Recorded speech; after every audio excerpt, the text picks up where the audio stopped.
Yo me convertí al Señor en el año 1977, en verano de 1977, a la edad de 17, casi 18 años. Y a la iglesia donde asistíamos en ese tiempo, yo creo que era una iglesia donde buenos hermanos querían servir al Señor, pero a mí me daba la impresión, recién convertido, que los predicadores que solíamos escuchar venían al púlpito con una idea en su mente y entonces buscaban en la escritura textos que parecían corroborar la idea que ellos ya tenían previamente concebida. En el año 1981 ya nuestra iglesia tenía unos 2 o 3 años de fundada. Nosotros salimos un grupito de 12 muchachos de esta iglesia donde conocimos al Señor en verano del 77, y el 13 de agosto de 1978 nos reunimos en la sala de mi casa y allí inició la iglesia a la que he pertenecido por 46 años y en la que ya llevo, este año cumplo 40 años como uno de los pastores de la iglesia. En el año 1981, uno de nuestros pastores viajó a Michigan a estudiar en un seminario y fue por primera vez que nosotros escuchamos a un predicador que para nosotros en ese tiempo era completamente desconocido, un hombre joven que predicaba la Biblia expositivamente, tomaba un libro de la Biblia e iba a través del libro versículo a versículo. Ese joven predicador se llama todavía John MacArthur. Cuando nosotros comenzamos a escuchar este tipo de predicación, fue sumamente impactante. Yo todavía recuerdo con unos casetes escuchando Primera de Pedro y decía, wow, este hombre está predicando lo que dice el texto bíblico. Y a partir de ese momento, 1981, nuestra iglesia abrazó la predicación expositiva consecutiva como la dieta regular de nuestra iglesia. Y han pasado los años, obviamente ahora miro hacia atrás y me doy cuenta que teníamos un largo camino que recorrer para entender lo que significaba realmente predicar la Biblia de una manera expositiva. Pero aquí estamos, en la mañana de hoy vamos a dar un taller sobre este tema. La idea que tengo ahora es poder demostrar bíblicamente que toda predicación debe ser expositiva o de lo contrario ya no es predicación. Luego terminaremos este tiempo en la mañana haciendo un contraste entre la predicación expositiva consecutiva versus la predicación temática o textual, y vamos a ver las ventajas y desventajas de cada una de estos formatos. Y en la tarde, entonces, si el Señor lo permite, vamos a estar viendo cómo predicar a Cristo desde toda la Escritura, pero sin torcer el verdadero significado del texto bíblico. Así que eso es lo que pretendemos hacer en el día de hoy. Y vamos a comenzar en esta mañana viendo las 3 figuras predominantes en el Nuevo Testamento que se usan para señalar a los predicadores. Y la primera de esas figuras es administradores de los misterios de Dios. Quisiera por favor que fueran conmigo a 1 Corintios capítulo 4. Primera carta de Pablo a los Corintios capítulo 4. Y dice así el apóstol Pablo en el versículo 1: así pues, téngannos los hombres como servidores de Cristo y administradores de los misterios de Dios. Ahora bien, se requiere de los administradores que cada uno sea hallado fiel. Así que la primera figura que encontramos en el Nuevo Testamento para hablar de los predicadores, nosotros somos administradores. Y eso significa, mis hermanos, que nosotros estamos trabajando con los bienes de otro. Obviamente, el dueño es Dios mismo.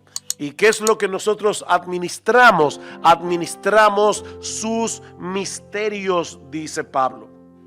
Y lo que se requiere de nosotros, a la luz de este trabajo, de esta vocación, es que administremos fielmente, dice Pablo, los misterios de Dios. Mis hermanos, Dios no nos ha llamado a ser creativos. Nosotros no somos los editores de Dios. Cuando alguien quiere escribir un libro, se lo manda a la casa publicadora. Normalmente en esa casa publicadora tienen un editor y ese editor te dice: mira, yo creo que sería mejor que tú le quites esto aquí, lo pongas de esta forma. El editor te ayuda a hacer el libro más potable. Bueno, mis queridos hermanos, hermanas, nosotros los predicadores no somos los editores de Dios. Este libro es perfecto. Aquí no hay nada que corregir. Aquí no hay nada que editar. Por lo tanto, dice Pablo, ¿qué es lo que se requiere de los administradores? Que nosotros seamos fieles administrando los bienes del dueño. Y los bienes son los misterios de Dios. Ahora, la palabra misterio en el Nuevo Testamento no se usa para hablar de algún tipo de enseñanza secreta que solamente algunos pocos iniciados conocen, alguna élite súper espiritual. La palabra misterios en el Nuevo Testamento se usa específicamente para hablar de aquellas verdades que nosotros no podemos conocer de ninguna manera a menos que Dios las revele. En este caso, los misterios de Dios, dice un autor, son la suma total de la revelación que Él ha dado de sí mismo y que ahora está contenida en las Escrituras. Estos son los misterios de Dios. Estos son los bienes que el Señor nos ha llamado a administrar. La segunda figura que se usa en el Nuevo Testamento es la de un heraldo. Nosotros somos heraldos del Dios Altísimo. Cuando los gobernantes en la antigüedad querían comunicar un mensaje al pueblo, ellos no hacían una rueda de prensa como hacen los gobernantes en el día de hoy. Ellos llamaban a un heraldo, a un pregonero. La palabra griega es kerix, de donde viene la palabra keruso, predicar. Y este hombre tenía la responsabilidad de comunicar fielmente y en alta voz los anuncios y los decretos del rey que lo enviaba. Por ejemplo, ustedes recuerdan cuando Nabucodonosor envió un pregonero en Daniel capítulo 3 versículos 1 al 6 que mandaba a todo el mundo a postrarse delante de la estatua. Bueno, él no podía editar el mensaje del rey, simplemente comunicaba lo que el rey le había mandado. Así que la voz del heraldo debía ser escuchada, la voz del heraldo debía ser obedecida como si fuera la voz del rey mismo, porque él no hablaba por su propia cuenta, él no transmitía sus propias palabras, él tenía la responsabilidad de proclamar el mensaje del rey con toda claridad y, mis hermanos, sin quitarle nada y sin añadirle nada. Él tenía que ser fiel a la encomienda. Y esa es una de las figuras recurrentes del Nuevo Testamento para hablar de los predicadores. Nosotros somos pregoneros. Nosotros somos heraldos. Escribiendo a los Corintios, Pablo les dice en el capítulo 1 que Dios determinó salvar a los creyentes por la locura de la predicación, porque los judíos piden señales, los griegos buscan sabiduría, pero nosotros predicamos, nosotros proclamamos kerizomen, a Cristo crucificado. Esa es nuestra labor. En sus cartas a Timoteo, Pablo le dice en 2 ocasiones que él había sido constituido, oigan esto, hermanos, esto es interesante, predicador y apóstol y maestro de los gentiles. ¿Por qué me llama la atención? Porque Pablo menciona la palabra predicador antes que apóstol. Un apóstol es alguien sumamente importante porque es la persona, los apóstoles que el Señor llamó para que establecieran la base y el fundamento de la iglesia. Los apóstoles eran sumamente importantes para la iglesia de Cristo. Nosotros somos una iglesia apostólica porque estamos construyendo sobre el fundamento de los apóstoles y profetas. Sin embargo, Pablo no dice: yo fui constituido apóstol y predicador.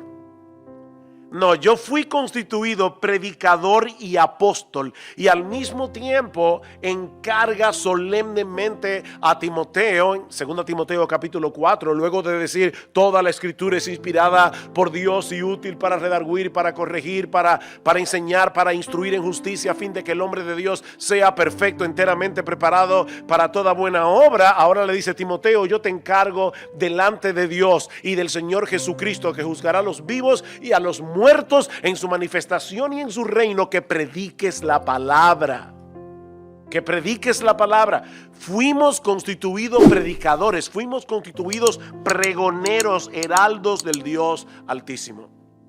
Ahora, aunque la figura del administrador y la figura del heraldo se solapan, tienen puntos en común, porque ambos deben comunicar íntegramente el mensaje que se les ha confiado, el énfasis del heraldo está en la proclamación a viva voz de una noticia o de un decreto. Es por eso que la proclamación del heraldo demanda una respuesta de sus oyentes, que están siendo expuestos al mensaje del rey. El teólogo Robert Mounce dice: el querigma apostólico consistía básicamente en dos cosas: proclamar y apelar. Nosotros no simplemente proclamamos, nosotros apelamos. Y mis hermanos, esto pone de relieve una de las diferencias fundamentales entre la predicación y cualquier otra forma de comunicación, y es el hecho de que la predicación demanda, dice John Stott, un veredicto. Nosotros predicamos para llegar a un veredicto. Personalmente, yo tengo una inquietud que se ha ido acrecentando con el paso de los años, y es el hecho de que la línea que separa la predicación de otras formas de comunicación se está haciendo cada vez más difusa. Y yo veo a los hombres parados en el púlpito, y esto, mis hermanos, créanme, no es una crítica gratuita, pero yo veo cada vez más a hombres en el púlpito, y cuando los escucho hablar me pregunto: ¿él está predicando o está dando una clase de escuela dominical o está dando una charla bíblica? Porque son cosas diferentes.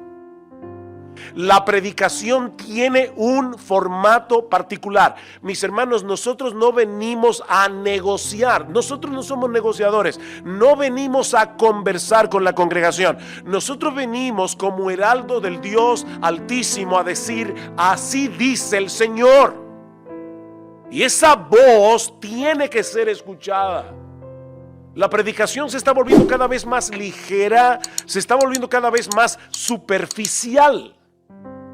No venimos al púlpito a hacer chistes, no venimos al púlpito a contar historias tristes, no venimos al púlpito a entretener. Nosotros somos heraldos del Dios Altísimo. Eso es muy serio. Y déjenme decirles algo.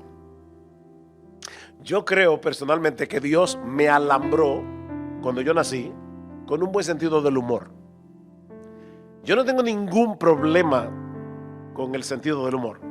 De hecho, conocí al hermano Israel por teléfono, pero es la primera vez que nos vemos así, que podemos conversar, y creo que ya te has dado cuenta un poquito de eso. Pero hay una diferencia enorme entre un profeta y un payaso. Decía a Albert Martin: no se puede ser profeta y payaso al mismo tiempo. Cuando estamos parados aquí, es otra cosa. Venimos a proclamar los decretos del Dios Altísimo. Dice John Stott: proclamar no es lo mismo que dar una conferencia. Una conferencia es algo desapasionado, objetivo, académico, va dirigida a la mente, no busca ningún resultado, simplemente impartir determinada información y quizá hacer que el estudiante investigue luego por su propia cuenta. Pero el heraldo de Dios viene con una proclamación urgente de paz mediante la sangre de la cruz y con un reto a los oyentes a arrepentirse, a deponer sus armas y a aceptar humildemente el perdón que se les ofrece. Esto es serio. Lo que nos lleva de la mano a la tercera figura que usa el Nuevo Testamento, que hemos dicho, hablando de lo que es predicación, ¿qué es esto? Bueno, esto es un preditaller, porque es un taller, pero lamentablemente a mí se me confunden las cosas, así que a veces voy a hacer taller, a veces voy a hacer predicación. Pero ¿qué hemos dicho hasta aquí? La figura número 1, somos administradores. La figura número 2, somos heraldos. En tercer lugar, nosotros somos embajadores. Somos embajadores. En su conclusión a la carta a los Efesios, Efesios capítulo 6, Pablo se refiere a sí mismo como un embajador en cadenas. En su segunda carta a los Corintios señala a los ministros del Evangelio, y esto es impresionante, como embajadores que ruegan en el nombre de Dios. ¡Wow!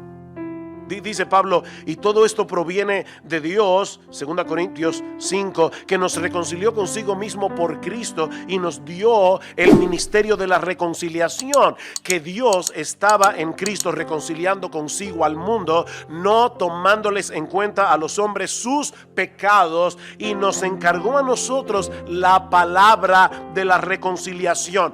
Así que somos embajadores en nombre de Cristo, como si Dios rogase por medio de nosotros. Os rogamos en nombre de Cristo, reconciliaos con Dios. Al que no conoció pecado, por nosotros Dios lo hizo pecado, para que nosotros fuésemos hechos justicia de Dios en él. Miren, mis hermanos, eso debería dejarnos sin aliento. El Dios del cielo, que ha sido ofendido, seriamente ofendido por nuestros pecados, no solo provee salvación por medio de la muerte de su propio Hijo, sino que también toma la iniciativa de enviar embajadores que anuncien y ofrezcan los términos de la reconciliación.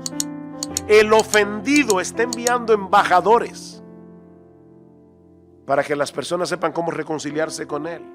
Somos embajadores en nombre de Cristo, como si Dios rogase por medio de nosotros. Merecemos la ira, merecemos la condenación, pero Cristo recibió en la cruz del Calvario el castigo que tú y yo merecemos, para entonces ofrecernos a cambio su justicia perfecta, la cual es imputada, la cual es puesta en nuestra cuenta por medio de la fe.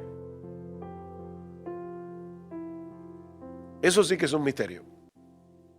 Al que no conoció pecado, por nosotros, a nuestro favor, Dios a él lo hizo pecado, para que ahora nosotros fuésemos hechos justicia de Dios en él. El día antes de venir a España, tenía una clase en el colegio que está conectado con nuestra iglesia, y le hablaba a los chicos acerca de esto, sobre el tema de la reconciliación, y les decía, miren, se lo voy a poner de esta manera. Conozco a un predicador en la Florida, ya se retiró hace muchos años, pero resulta que este predicador tenía una hija muy estudiosa, muy concienzuda, muy perfeccionista. El asunto es que la chica entra a la universidad, y en la universidad ella iba a tomar una materia, se le encontró un poquito difícil, llegó a casa llorando y le dice al papá, yo quiero retirar la materia porque creo que no voy a dar, decimos en buen dominicano, pie con bola. Yo no voy a poder salir adelante con esto, así que yo quiero que tú me acompañes al departamento de esta materia y que hablemos con la decana, que es, por cierto, la profesora, y le digamos que yo quiero retirar la materia. Así que fueron a la universidad, el papá la acompañó, la profesora, que la conocía muy bien y sabía que era una chica estudiosa, pero también que era muy perfeccionista, le dijo, mira, vamos a hacer una cosa, si tú quieres retirar la materia, la puedes retirar ahora mismo y no tienes ningún cargo, no vas a quemarte en la materia, Sencillamente se retiró porque todavía estás a tiempo. Pero déjame hacer un trato contigo. Si tú decides seguir adelante con la materia, yo te voy a poner A más. ¿Se usa aquí esa designación? Vas a sacar 100. Ya, de antemano. Sin hacer nada. Ya tienes 100. ¿Quieres seguir la materia? Obviamente la muchacha ni corta ni perezosa le dijo que sí. ¿Saben lo que sucedió? La chica en el final del examen, en el examen final que tomó como quiera, sacó 100.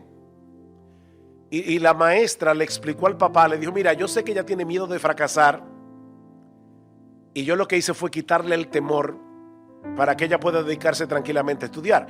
Yo no estoy haciendo juicio de valor si la decisión de la profesora, de la decana fue correcta o no, pero ¿saben qué, mis amados hermanos? ¿Saben por qué nosotros ahora podemos dedicarnos a correr la carrera con los ojos puestos en Jesús? ¿Por qué nosotros podemos dedicarnos a servir a Dios e incluso a luchar contra el pecado con todas las fuerzas de nuestro ser? Porque ya nosotros tenemos 100 en el cielo.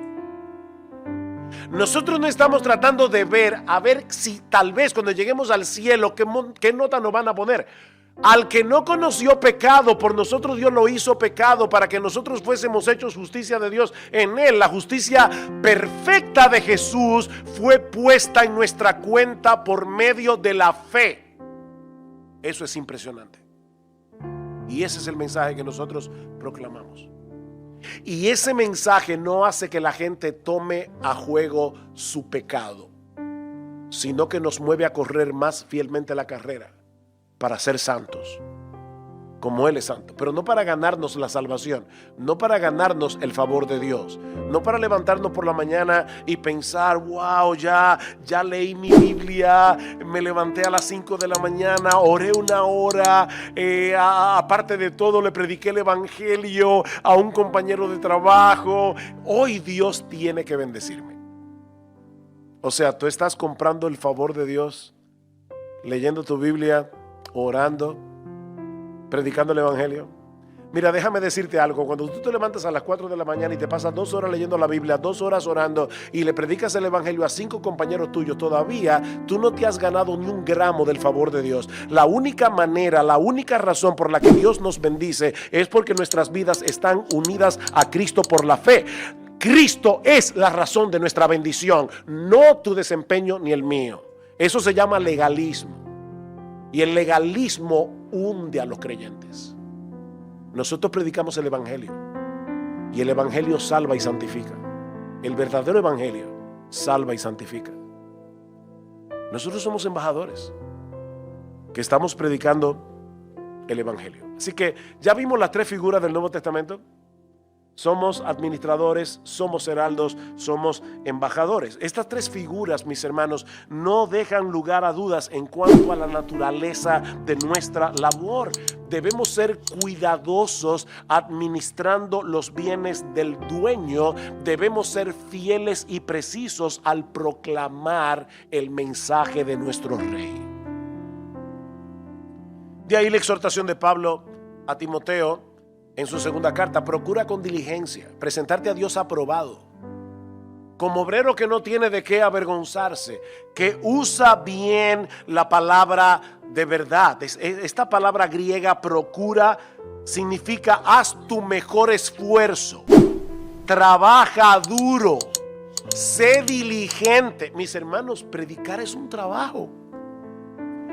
¿Qué dice Pablo en 1 Timoteo 5:17? Los ancianos que gobiernan bien sean tenidos por dignos de doble honor, mayormente los que trabajan, es un trabajo, en predicar y enseñar. La palabra ahí es copiao, es la misma palabra griega que aparece en Apocalipsis capítulo 2 versículo 2, cuando dice: yo conozco tu arduo trabajo y paciencia. Predicar es un arduo trabajo. Timoteo, procura con diligencia presentarte a Dios aprobado. Pablo quiere que su hijo en la fe pueda comparecer delante de Dios como un obrero que no tiene de qué avergonzarse por la fatal desaprobación de Dios, como dice Mike Abendroth. Timoteo debía trabajar duro, hasta el agotamiento si fuere necesario, con tal de manejar apropiadamente la palabra de verdad. Ah, pastor, eso es porque ustedes no creen en la obra del Espíritu Santo. No, yo sí creo en la obra del Espíritu Santo. Y Dios lo sabe.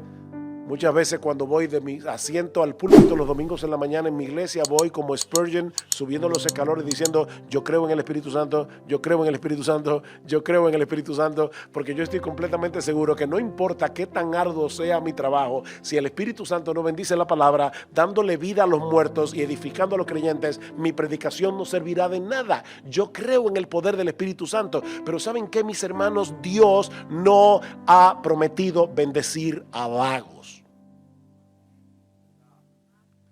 Procura con diligencia, haz tu mejor esfuerzo, trabaja duro para entender la palabra y predicarla. Esto es un trabajo. El predicador debe asegurarse, hasta donde sea humanamente posible, que está entregando fielmente el mensaje de Dios revelado en su palabra, y no porque cita un texto aquí y otro texto allá, tal vez sacado de contexto, que parecen apoyar sus propias ideas, sino porque a través de un estudio diligente ha hecho el esfuerzo de desentrañar el verdadero significado del pasaje o de los pasajes de las Escrituras que él está exponiendo.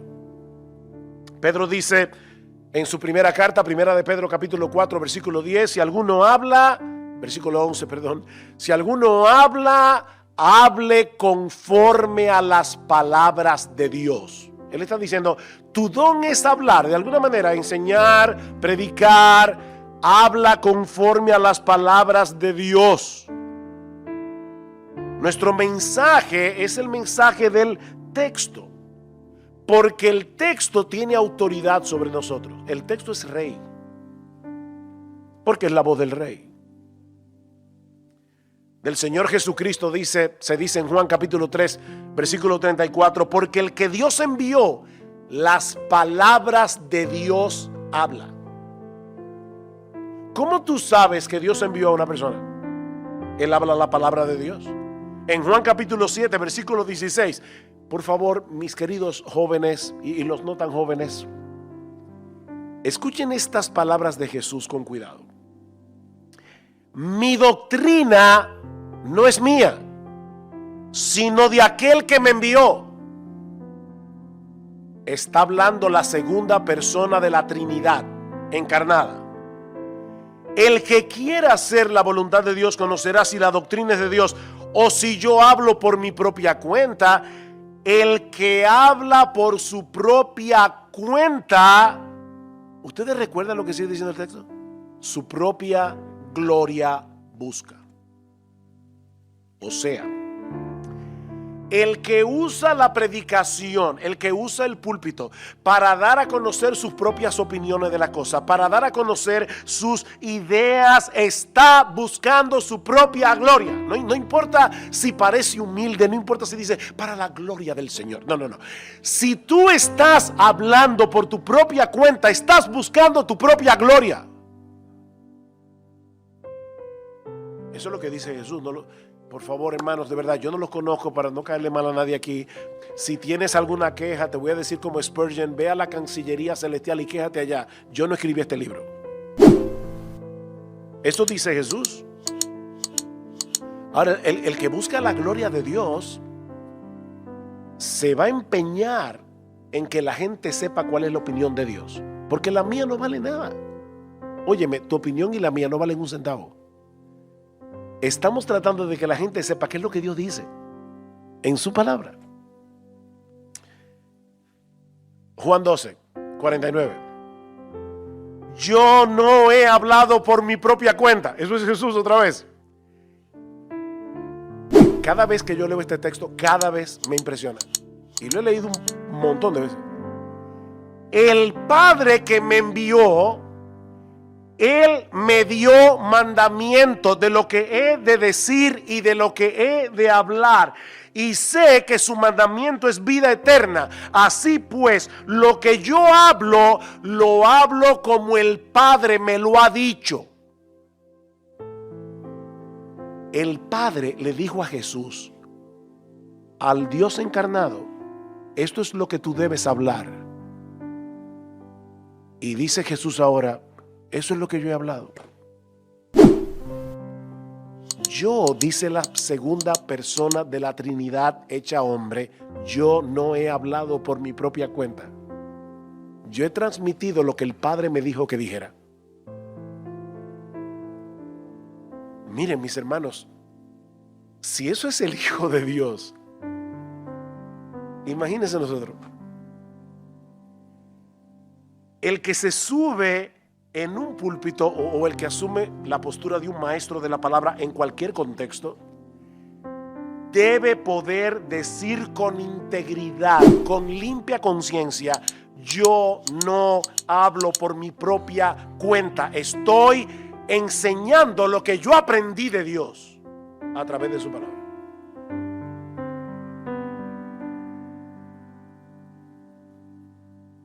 Ahora, debo aclarar que todo este trabajo que hacemos no es porque vemos la predicación como un fin en sí mismo. Nosotros podemos caer en el error de hacer de la predicación un mero ejercicio académico. O sea, estar tan preocupados por la buena interpretación, y debemos estar preocupados por la buena interpretación, estar tan preocupados por la estructura del sermón, que olvidemos que nuestra tarea es ser instrumentos en las manos de Dios para dar a conocer la mente y el corazón de Dios a los demás, revelado en su palabra. Lo que quiero decir es, hermanos, que no se trata simplemente de hice una buena exégesis, hice un buen sermón. No, mi deseo es que tú te encuentres con Dios en la medida en que su palabra está siendo predicada, porque donde la palabra de Dios está, Dios está. Miren, jóvenes, la única forma de evaluar si la presencia de Dios está en un lugar es si la palabra de Dios está en ese lugar, porque Dios está donde está su palabra. Así que lo que queremos no es hacer un mero ejercicio académico. Por favor, no crean que ahora porque yo hice mi trabajo y busqué 500 comentarios y hice un sermón súper bien estructurado, ya estamos haciendo las cosas bien. Ahí es donde el Espíritu Santo viene para que tú tengas un encuentro personal con Dios mientras sus palabras están siendo predicadas. Y eso solo puede hacerlo el Espíritu Santo. Bien. Habiendo dicho todo esto, ¿qué es un sermón expositivo entonces? Bueno, déjeme decirle lo que no es. Un sermón expositivo no consiste en tomar un pasaje de la Biblia y explicar el significado de cada versículo y de cada palabra importante. Yo creo que hay predicadores que se han confundido y en vez de ser predicadores son comentarios ambulantes. Versículo 1, esto es lo que significa. Versículo 2, esto es lo que significa. Versículo 3, no, eso es un comentario. No, tú tomas el texto y haces un sermón, haces un mensaje de la palabra.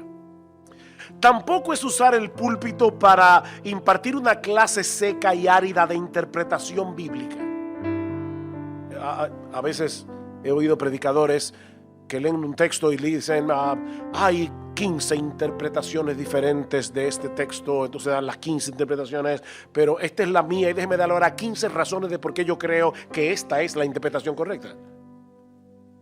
En nuestra iglesia, nosotros tenemos la costumbre, los pastores nos reunimos todos los martes del mundo, desde hace más de 40 años. Y una de las cosas que hacemos en nuestra reunión de pastores es hacer una evaluación de todo lo que pasó el domingo. Evaluamos los himnos que se cantaron, son sólidos doctrinalmente, el evangelio fue claramente presentado a través de los himnos. ¿Qué tal fue la introducción del pastor que se paró allí? ¿Fue conducente a la adoración? Y luego evaluamos el sermón. Y le decimos al predicador, nosotros no vamos a la iglesia a evaluar sermones, nosotros vamos a la iglesia a ser edificados. Pero óyeme, cuando tú oyes un sermón, y no me digas que no porque estás mintiendo, cuando tú oyes un sermón tú lo evalúas, ¿sí o no? Nadie apaga el discernimiento, no debería. Como decía Chesterton, cuando vayas a la iglesia, quítate el sombrero, no la cabeza. Entonces, nosotros estamos escuchando el sermón y estamos evaluando el sermón. Lo que le decimos a los pastores es, no vayan a la iglesia el domingo a evaluar al predicador. No hagan eso, vayan a ser edificados. Pero ustedes van a evaluar la predicación como quiera. Entonces traigan la evaluación aquí el martes.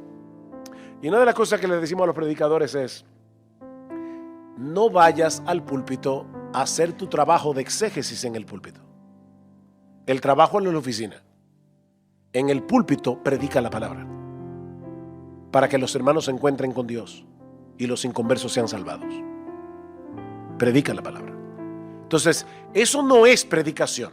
Entonces, ¿qué es predicación expositiva? Bueno, de una manera sencilla podemos definir un sermón expositivo como el tipo de sermón que ayuda a los oyentes a entender el significado del texto bíblico y lo que Dios quiere que hagamos a la luz de lo que ese texto significa. Miren qué simple. Yo voy a explicar lo que significa el texto y lo que Dios quiere que tú y yo hagamos a la luz de lo que el texto significa. Una definición un poco más desarrollada es esta. Un sermón expositivo es aquel que expone y aplica el verdadero significado del texto bíblico, tomando en cuenta su contexto inmediato, así como el contexto más amplio de la historia redentora que se revela en toda la escritura, con el propósito de que el oyente escuche la voz de Dios a través de la exposición y sea transformado. ¿Se entendió? Me di a entender. Ok. ¿Lo repito? No. Lo agarraron. Ven que es un taller.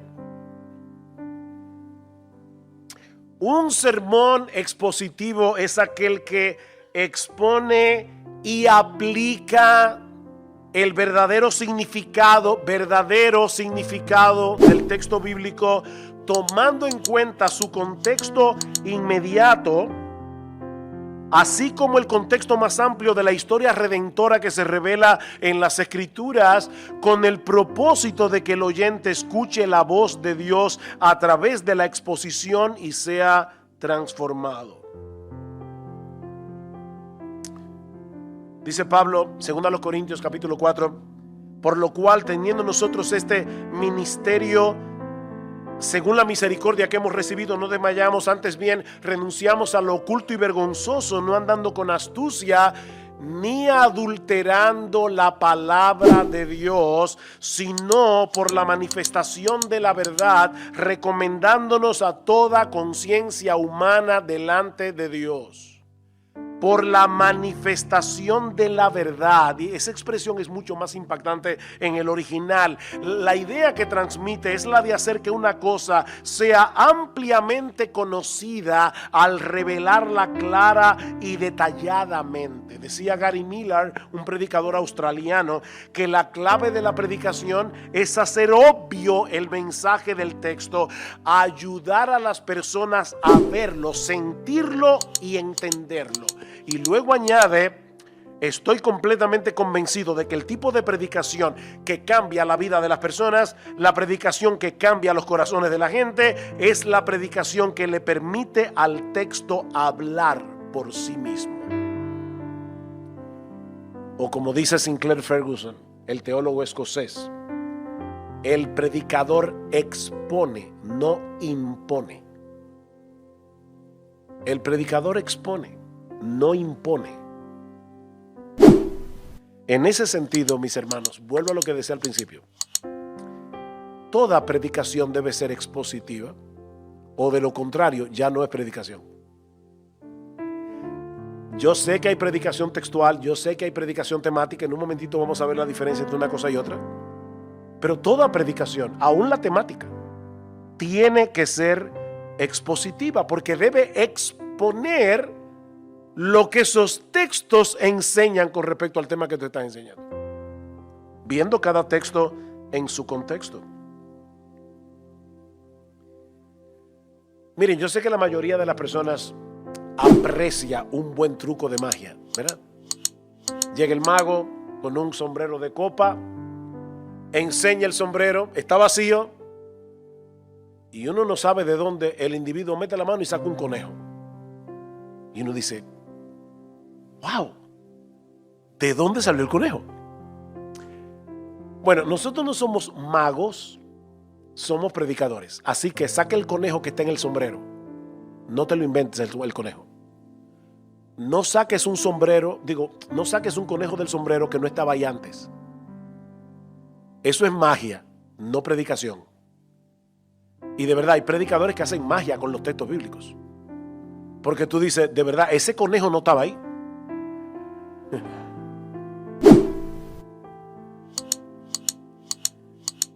Dice John Stott, el texto dicta y controla lo dicho. El texto controla, eso es predicación. Expositiva, porque si no es expositiva, ya no es predicación. Así que no se trata tanto de un método, es una convicción. Yo creo que la predicación expositiva es una convicción. Dime una cosa, mi hermano. Estás estudiando aquí en el seminario. Voy a dirigirme aquí a los jóvenes ahora. Bueno, pero vale para todos. ¿Tú crees que toda la escritura es inspirada por Dios? ¿Tú crees de corazón que toda la escritura es útil? Toda la escritura, incluyendo las genealogías. Toda la escritura. Para enseñar, para redarguir, para corregir, para instruir en justicia, a fin de que el hombre de Dios sea perfecto, completo, maduro, enteramente preparado para toda buena obra. ¿Tú crees eso? ¿Por qué vas a querer hacer otra cosa que no sea exponer lo que este texto dice? Es una convicción. Mira, tal vez nunca llegues a ser famoso. Tal vez nunca llegues a ser popular predicando la palabra de esa manera. Tal vez tú no vas a tener miles de vistas en YouTube, ni te van a invitar a grandes conferencias. Pero créeme, haciendo eso, los perdidos se salvarán, los santos se edificarán, y el día final escucharás la voz del Señor diciendo: bien, buen siervo y fiel. Y eso es lo que tú y yo queremos. En lo poco fuiste fiel, en lo mucho te pondré. Hijo mío, nadie te oía en YouTube, pero yo te oía cada domingo y aprobaba tu predicación. Eso es lo único que importa. ¿Qué dice el Señor? Mateo 24. ¿Quién es pues el siervo fiel y prudente, al cual puso su Señor sobre su casa para que les dé el alimento a tiempo? Bienaventurado aquel siervo al cual, cuando su Señor venga, le haya haciendo así. Óyeme, que no fuimos llamados a ser creativos. No fuimos llamados a ser originales. Fuimos llamados a ser fieles. Eso es todo. Bien, mi hermano, yo terminé la primera parte. No sé si quieren 5 minutos de descanso. Ya están cansados, sí. Bueno, pues lo que ustedes digan. Yo no me gobierno. Lo que ustedes digan, eso hacemos. Pueden coger unos 5, lo que ustedes me den yo lo cojo. ¿Cuánto me queda para cumplir la hora y media? Pero estamos, no, si media hora me da y basta. Si quieren, hermanos, coger 5 minutos, lo que ustedes quieran. Yo me adapto. En esta media horita o menos, hemos estado hablando de la predicación expositiva, pero ahora lo que queremos hacer es ver las ventajas y desventajas de la predicación expositiva consecutiva. Es decir, tomar un texto de la Biblia e ir a través de todo este libro, versículo a versículo, sin ser un comentario ambulante. Ya hablamos de eso, ¿verdad? Pero ir a través de toda la escritura versus la predicación que toma un texto bíblico solo aislado o un tema. Entonces, eso es básicamente lo que vamos a hacer en estos minutos que nos restan, pero vamos a orar una vez más. Vamos a pedir al Señor que nos ayude. Padre, queremos darte las gracias de nuevo por permitirnos estar de nuevo aquí en este lugar. Gracias por lo que nos diste en la hora pasada, pero ahora seguimos percibiendo la necesidad que tenemos de ti, la necesidad que tenemos de tu dirección, de tu capacitación. Por favor, ayúdanos ahora para explicar esta última parte del taller, porque te lo pedimos en Cristo. Amén y amén. Ok, ¿cuáles son las ventajas de la predicación expositiva consecutiva? O sea, que usted tome el Evangelio de Juan, el Evangelio de Marcos, 1 Corintios, Isaías, Eclesiastés, Ruth, Génesis, y lo predique entero, versículo a versículo. ¿Cuáles son las ventajas? Bueno, en primer lugar, nos protege de usar los textos bíblicos como pretextos. Recuerden, hermanos, que un texto fuera de contexto se convierte en un pretexto. Yo puedo probar lo que sea con la Biblia, siempre que la cite fuera de su contexto. Así que en ese sentido, cuando vamos a través del texto bíblico, el hecho de ir sobre el libro que estás exponiendo te va a atar. Si tú eres fiel, te va a atar al texto. Y si no lo eres, probablemente te vas a encontrar a un listillo de la congregación que se va a dar cuenta, o a más de uno, y te va a decir: pastor, eso que usted está hablando no está en el texto, en su contexto. En segundo lugar, ahorra tiempo para decidir qué predicar cada semana.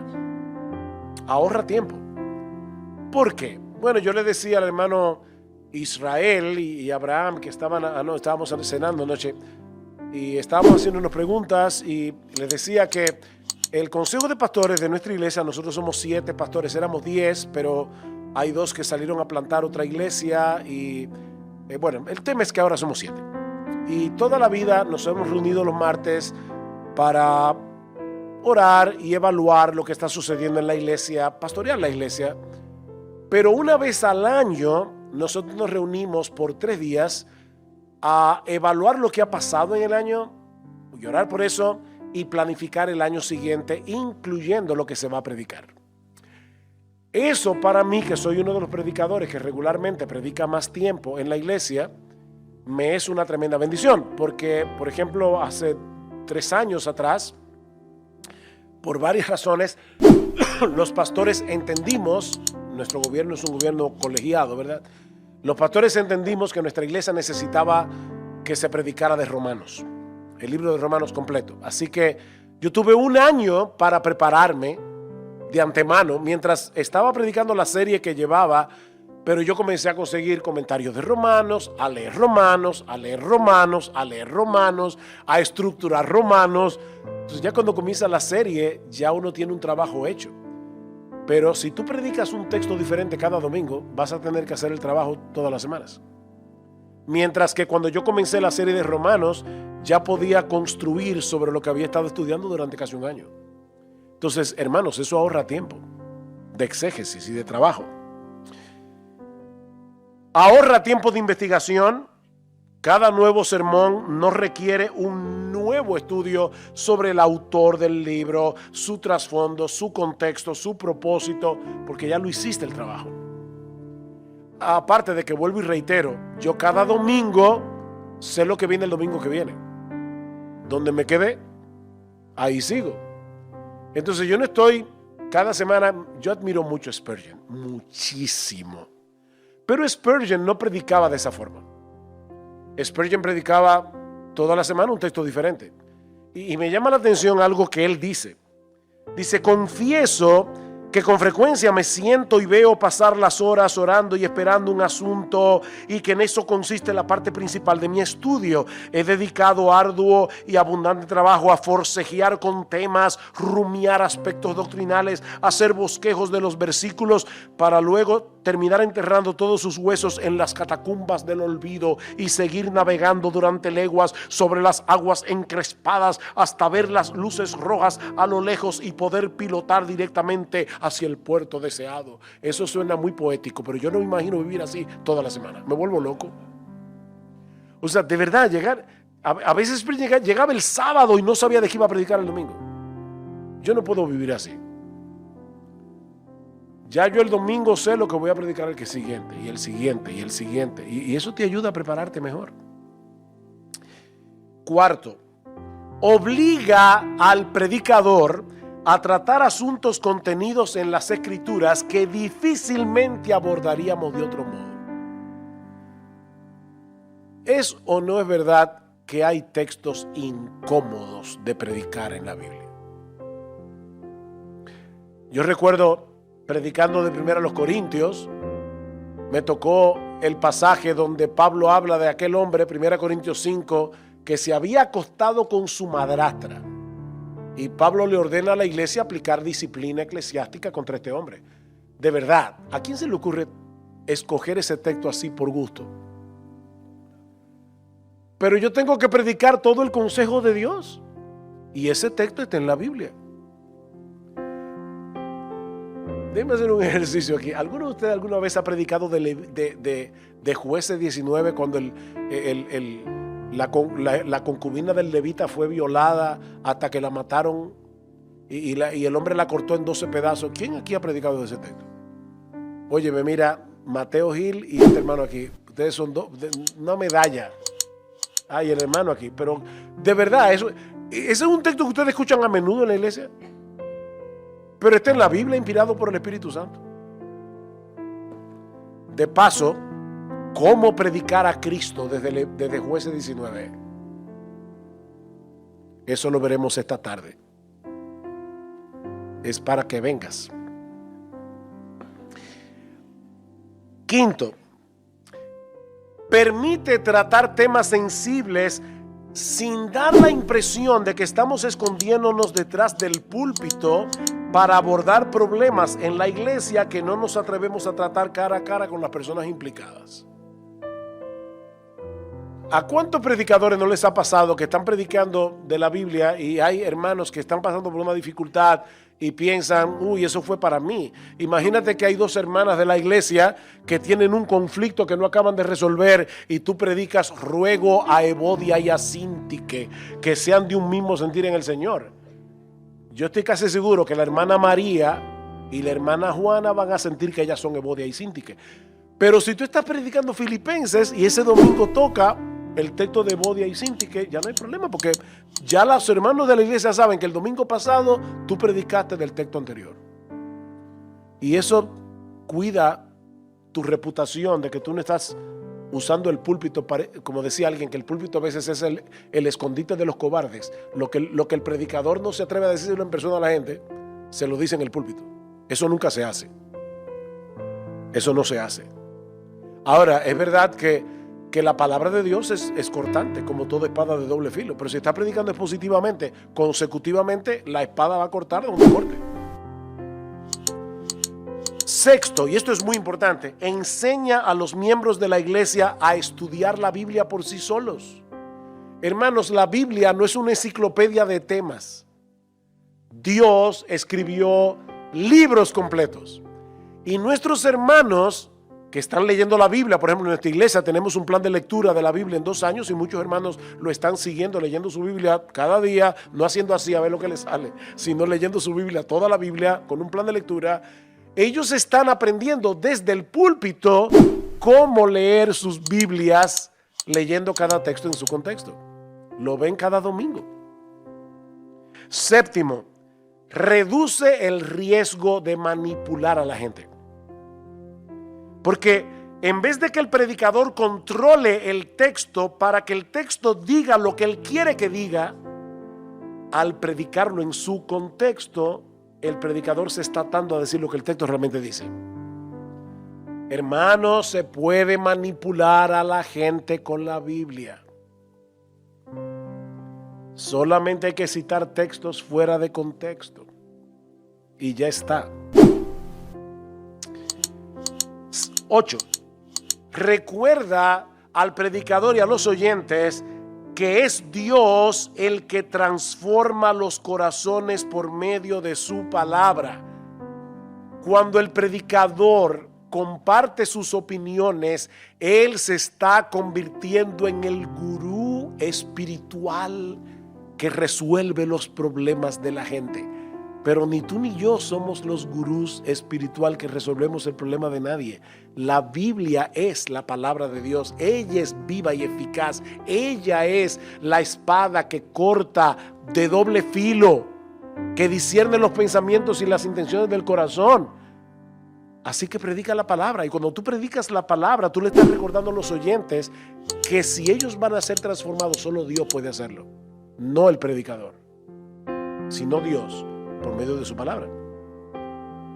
9. Nos ayuda a evitar el pragmatismo, lo que funciona. En vez de tratar de ser relevantes abordando las necesidades que la gente cree que tiene, vamos a dar 5 principios para vencer la depresión, 3 principios para tener éxito, 4 principios para... Y yo no estoy en contra de que se predique de la depresión como tema en la Biblia, pero déjame decirte algo. Si tú predicas todo el consejo de Dios, tú vas a predicar de todos esos temas, del temor, de la depresión, de la ansiedad, porque la Biblia habla de eso. Y al mismo tiempo, estás permitiendo que la Biblia tenga su propia relevancia. No lo que nosotros creemos que es relevante, sino la propia relevancia que tiene el texto bíblico. Y tú vas a ir a través de la Biblia y vas a tocar muchos temas relevantes que tal vez la gente no sabe que son tan relevantes, pero Dios sí lo sabe.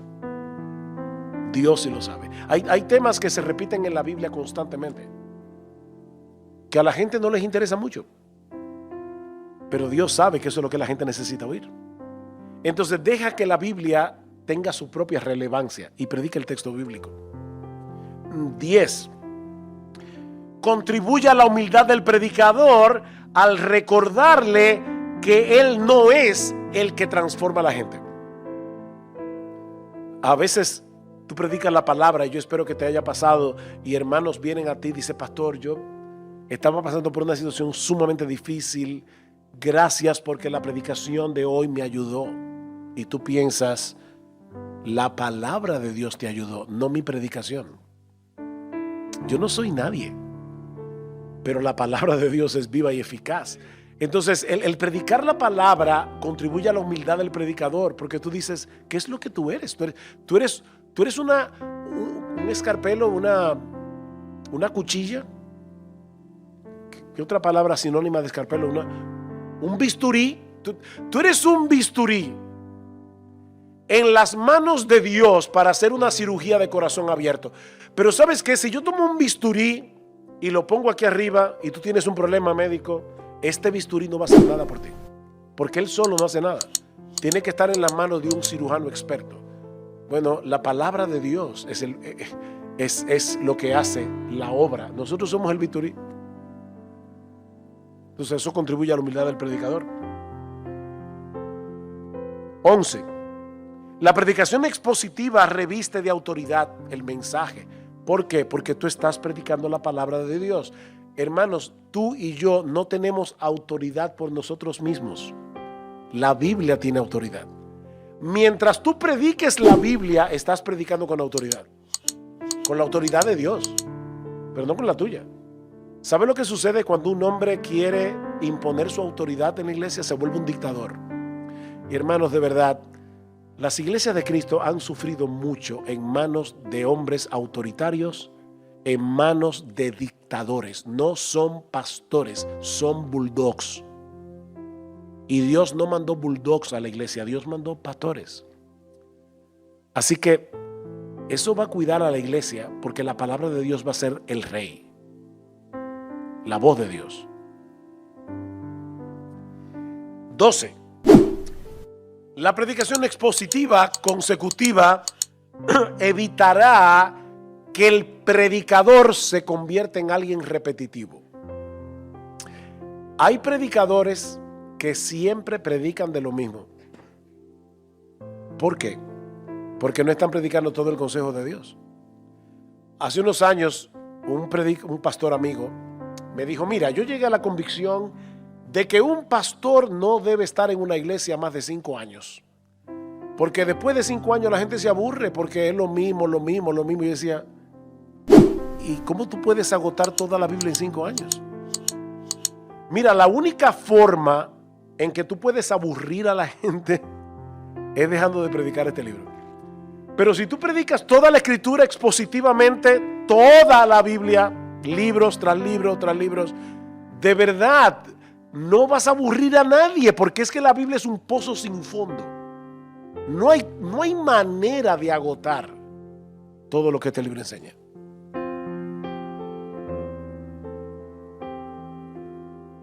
Peligros de la predicación expositiva consecutiva.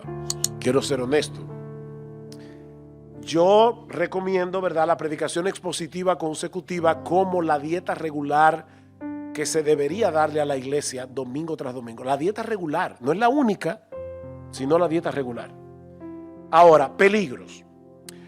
Un peligro de la predicación expositiva consecutiva es que sea demasiado extensa, que la serie de sermones sea demasiado extensa. Un predicador puritano de la época de los puritanos llamado William Gouge se pasó 30 años predicando de Hebreos. 30 años. Yo creo que eso le pasa muchas veces a los predicadores más jóvenes. Yo recuerdo hace más de 30 años yo expuse una serie sobre el Sermón del Monte. Son Mateo 5, 6 y 7 y yo di 93 sermones del Sermón del Monte. Yo creo que si fuera hoy la serie sería más corta. Predicando, me estoy haciendo autocrítica aquí, pero predicando de Éxodo 20, 1 al 17, los 10 mandamientos, yo prediqué 54 sermones. Entonces yo creo que eso es demasiado. O sea, miren, hermanos, no todos somos Martin Lloyd-Jones. Que se pasó 14 años predicando de la carta a los romanos y no terminó porque le dio un infarto. O sea, a Martin Lloyd-Jones le dio un infarto cuando estaba en Romanos 14, 19 creo que era 14, 19 y ahí tuvo que detener la serie, pero si no, quién sabe, 14 años predicando romanos. Ahora, es increíble porque la gente iba todos los viernes a oír a Martin Lloyd-Jones y nadie se aburría, pero vuelvo y te repito, no todo el mundo es Martin Lloyd-Jones. Entonces, eso es un peligro. No hagan la serie demasiado larga. Segundo peligro. Las series consecutivas también pueden ser un problema cuando el predicador hace que cada sermón sea demasiado dependiente de los anteriores. ¿Han oído esos predicadores que dicen, la semana antepasada estábamos viendo, siempre comienza su sermón igual? La semana pasada, la semana antepasada, o lo que es peor, hace 5 semanas, recuerdan, vimos. ¿Y de verdad tú crees que la gente se va a acordar de lo que tú predicaste hace 5 semanas? Mira, déjame decirte algo que tal vez te puede ser desanimante. Tu iglesia no recuerda lo que tú predicaste hace 15 días. Haz la prueba. Atrévete. Haz la prueba. Pastor, ¿y cómo es que la Biblia trabaja si la gente no se acuerda? Te voy a decir cómo trabaja. Porque el Espíritu Santo hace la obra en el momento en que la palabra de Dios está siendo predicada. El Espíritu de Cristo se está moviendo en medio de la iglesia y está aplicando el texto bíblico. A veces tú no sabes rastrear cómo es que una virtud cristiana se forjó en tu vida escuchando predicación. Tú no puedes decir, claro, eso fue porque mi predicador hace 25 años predicó. Tú no te vas a acordar de eso. Pero el impacto de la palabra predicada todavía está ahí, aunque tú no puedas recordar el sermón que te impactó de esa manera. Gloria al Señor. Pero cuando tú comienzas a decir a los hermanos, hace 5 semanas estuvimos viendo, la gente se va a frustrar. Y el invitado que llega a la iglesia ese domingo se va a sentir que comenzó a ver una serie de Netflix en la mitad. Ya se perdió como 15 episodios. Es verdad que estamos yendo a través de un libro, pero cada sermón debe tener su propia virtud, su propia capacidad de transformar. Es un sermón que sí está conectado, pero es independiente a la vez. Otro peligro es mantenerte atado al plan de predicación sin ser sensible a cosas que pasan en la iglesia. Tal vez, como yo les decía, nosotros planificamos con un año de antelación que yo iba a predicar de Romanos, pero imagínense que eso no sucedió, pero que cuando yo fuera a comenzar a mi serie de Romanos pasa una tragedia en la iglesia. Y uno tiene que ser sensible a esas cosas y decir, bueno, la serie de Romanos comenzará después, porque ahora la iglesia está dolida y tenemos que lidiar con esta desgracia que ha pasado en nuestra iglesia y cosas como esas. Entonces tenemos que ser sensibles en ese sentido. Eso en cuanto a la predicación expositiva consecutiva. Vimos las ventajas, vimos los peligros.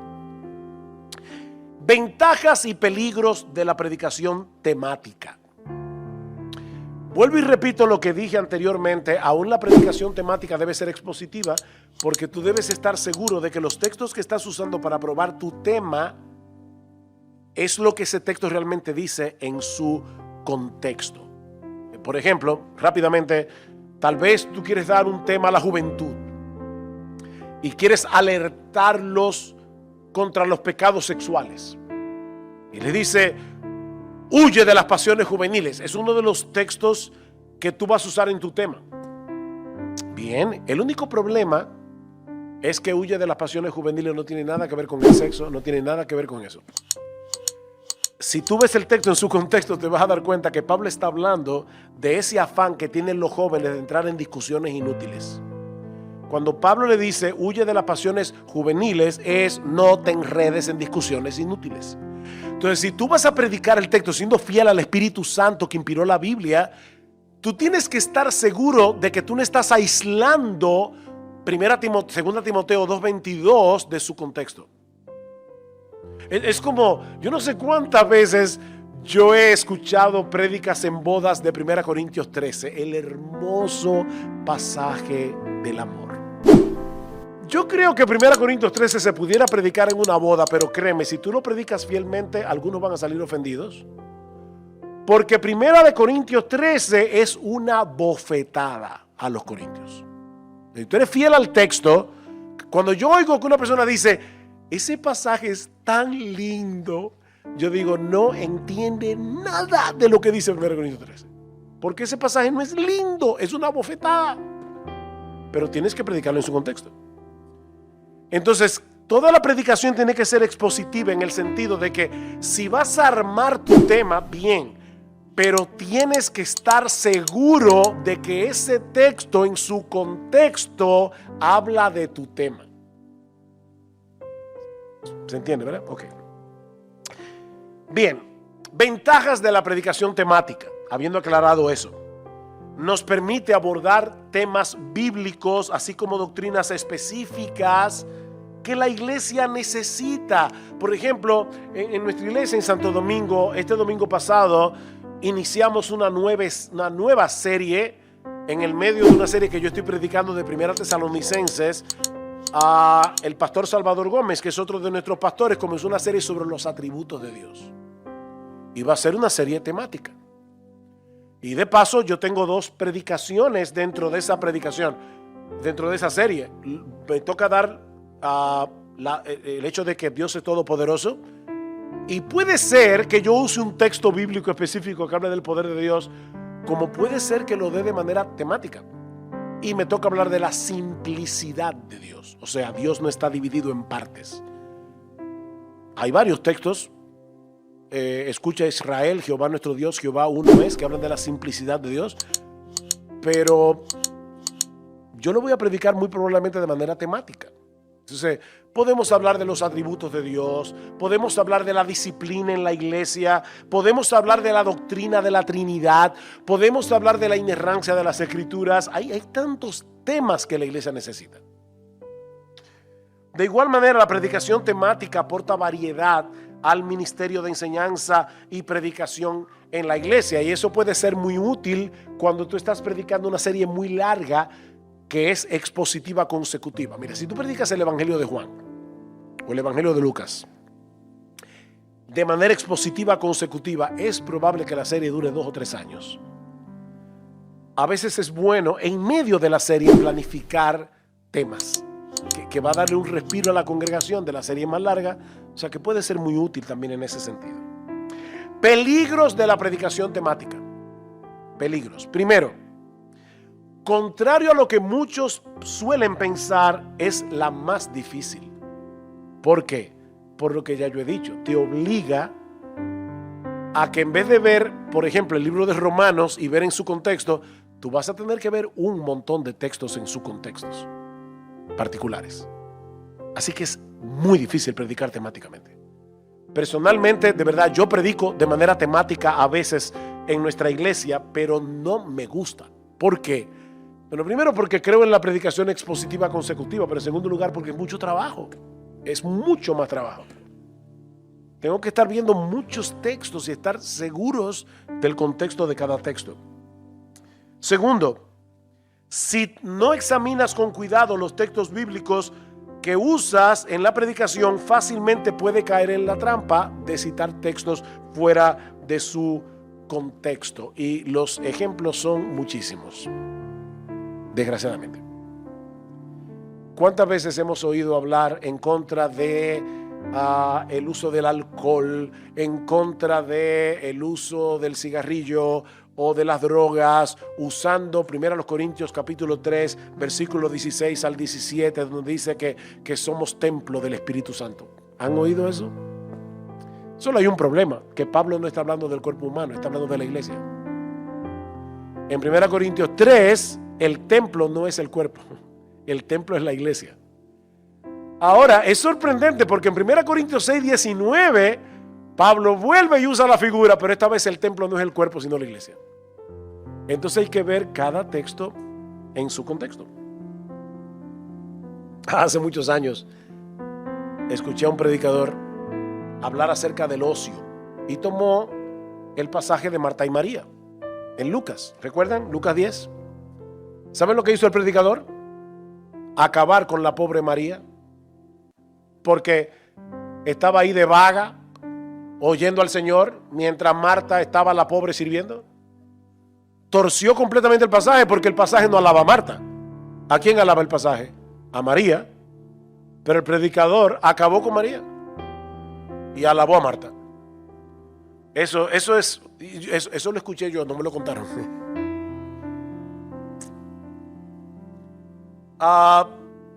Por otra parte, los predicadores que les encanta predicar temáticamente se cogen con ciertos temas. Suelen predicar de ciertos temas que son sus favoritos. Y casi siempre de una forma u otra caen en esos temas, porque es lo que les gusta. Si creen que las hermanas de la iglesia están vistiendo con inmodestia, lo cual es un problema, pero de una forma u otra, no importa de lo que esté predicando, la modestia es el tema. Es que la Biblia habla más que la modestia. Y es más, déjame decirte algo, probablemente lo que las hermanas de tu iglesia necesitan es ver la santidad de Dios en una predicación expositiva consecutiva en los profetas menores, y van a ver a Dios tan grande que eso las va a ayudar a ser modestas en su vestir. Pero te coge con el mismo tema. O las ofrendas. Hay predicadores que yo no sé cómo se las ingenian para hablar de las ofrendas. Eso es otro peligro de la predicación temática. Por último, la predicación temática es mucho más propensa a que el predicador caiga en el legalismo. ¿Por qué? Porque al aislar el texto de su contexto, convierte el texto en ley cuando en realidad ese texto no fue dado para eso. Por ejemplo, Génesis 12. Abraham mintió. Después que Dios le dio la promesa, sal de tu tierra, yo te bendeciré, serás bendición. Abraham miente con respecto a Sara. La pregunta es, ¿ese texto está ahí para enseñarnos acerca de las consecuencias de la mentira? Porque Dios no hace ningún juicio de valor sobre la mentira de Abraham. Si el predicador hubiera leído el texto en su contexto a la luz de la historia redentora, se habría dado cuenta que lo que ese texto quiere enfatizar no es el problema de la mentira, aunque la mentira es un problema. Quiere enfatizar la fidelidad de Dios que lleva a cabo el plan que se propuso conforme a la promesa que le hizo a Abraham a pesar del fallo del mismo Abraham. Entonces, si yo predico de Génesis 12, no voy a predicar acerca de la mentira, voy a predicar de la fidelidad de Dios. Entonces, mire el texto en su contexto. Bien, hermanos, hay un teólogo norteamericano. ¿Terminé a tiempo? ¿O me pasé? Hay un teólogo norteamericano que se llama Walter Kaiser. Es muy bueno. Él escribió un libro que se llama Hacia una ética del Antiguo Testamento y hacia una teología del Antiguo Testamento. Pero Walter Kaiser dice acerca de la predicación temática: predica temáticamente una vez cada 5 años y luego arrepiéntete. Bueno, yo no creo, ¿verdad?, que tengamos, es tan drástico. Vuelvo y repito, creo que la predicación temática tiene su lugar.